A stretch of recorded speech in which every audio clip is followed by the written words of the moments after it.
Hello guys, nandito na naman tayo. Syempre, good morning muna rito at good evening dyan. Ito, pag-usapan natin, medyo mas lalo, ito para sa aking opinion, no? Ito'y personal kong opinion. At ito ang aking nakikita sa sitwasyon at sa mga pangyayari sa Senado. Okay. Masasabi kong ito ay para sa akin lumiliwanag na ito ay self-orchestrated or gawa-gawa lamang ng Senado. Sa anong dahilan na ito ay gawa-gawa? Upang sa ganun, mabili nila yung oras, they can buy the time, no? They can buy time, para palawigin pa itong na wag i-arrest agad-agad si Senator Esprigitic, no? Si Bato. Bakit? Sapagkat yun nga alam ng Senado na hindi naglabas ang Kongreso ng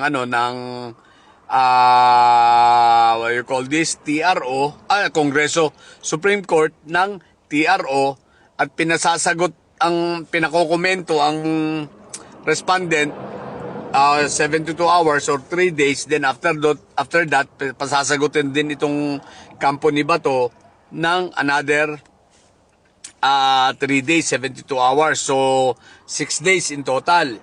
Now, after that, magdidesisyon ang Supreme Court. Hindi natin alam kung gaano kabilis sila magdidesisyon. So, ngayon, para hindi, dahil wala nga TRO, so pwedeng i-implement. No? Pwedeng i-implement ng PNP, NBI, itong pag-aresto kung tutuusin. Kahit ba nasa loob ng Senado yan Pero dahil nga doon sa usapan about sa courtesy, medyo dinidelay. Kumbaga, sige, pinayagan nila, no?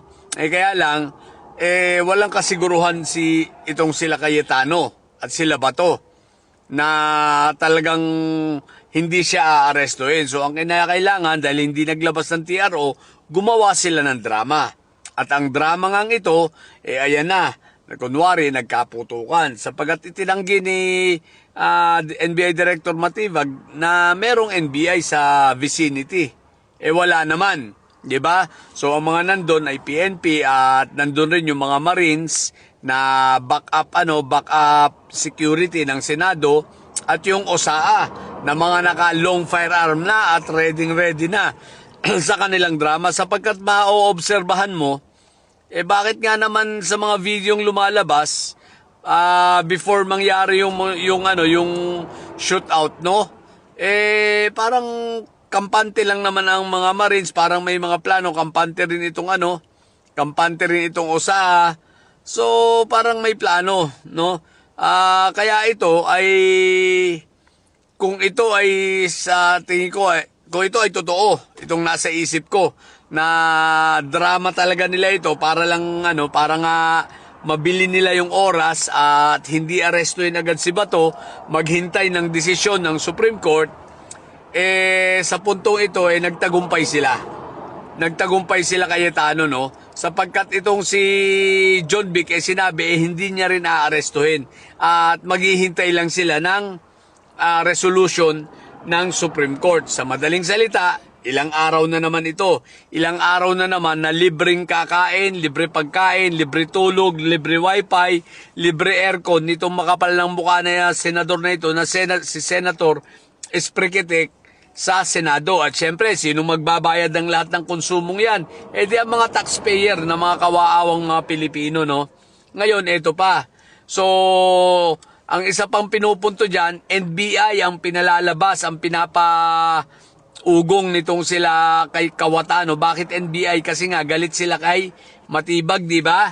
So, para sirain ang reputasyon ng NBI. So, kumbaga na to two birds in one stone nito. Di ba? Magdadrama sila ng ganito, maililigtas na si Bato, masisira pa ang NBI. So, ganun ang kanilang plano, sa tingin ko. Yun ang kanilang gustong mangyari, pero hindi mabibigo sila na masira nilang NBI, no? Maaaring nanalo sila, nagtagumpay sila ngayon doon sa kay Bato. Pero ang tanong ay hanggang kailan, no? Dahil iilang panahon lang yan. Ako po, Rudy, Kung di naman pala sila tanga, nagbigay na nga yung hindi paglalabas ng TRO agad-agad ng Supreme Court, yan ay pahiwatig na. Senyales na yan na ayaw na nilang makialam at hindi sila magdidesisyon. Kumbaga ayaw nila maglabas ng TRO. Maliwanag na yan dahil kung gusto ng Supreme Court, nilabasan na yan ng TRO, hindi maghihintay ng ilang araw, di ba? So, yun ang sa aking palagay na mga pangyayari dyan. Pero ang nakakatawa rito, guys, ang galing ng drama ni Cayetano, no? Nagpa-victim na sila. So, sila na ngayon ang biktima at inaatake daw ang Senado. Under attack daw ang Senado. Grabe ang drama ng mga siraulo, no? Alam nyo guys, isa lang naman ang solusyon dito Simple lang yan. Isuko nyo si Bato. Tapos ang usap. Di ba? Isuko nyo lang si Bato. Anyway, sa pangyayaring ito, lalong umaalsa ang galit ng mamamayan sa mga senador na ito.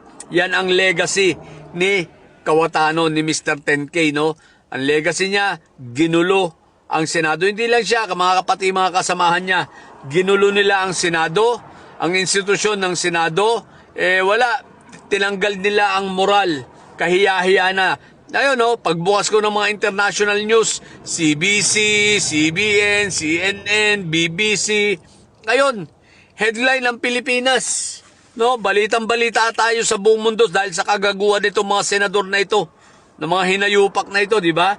Diyan ang gusto nila mangyari, sirain ang Pilipinas at tuwan-tuwa sila. Kaya kayong mga senador, kayong 13 Judas na nyo, sana mamatay na kayong mga hinayupak kayo. No, may mamatay na isa sa mga yan, magpapaleksyon uli ako, promise. No? Yan ang wish ko, sana mamatay na.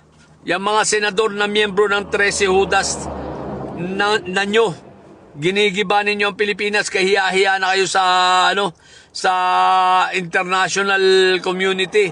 Nasa international news na naman tayo, no?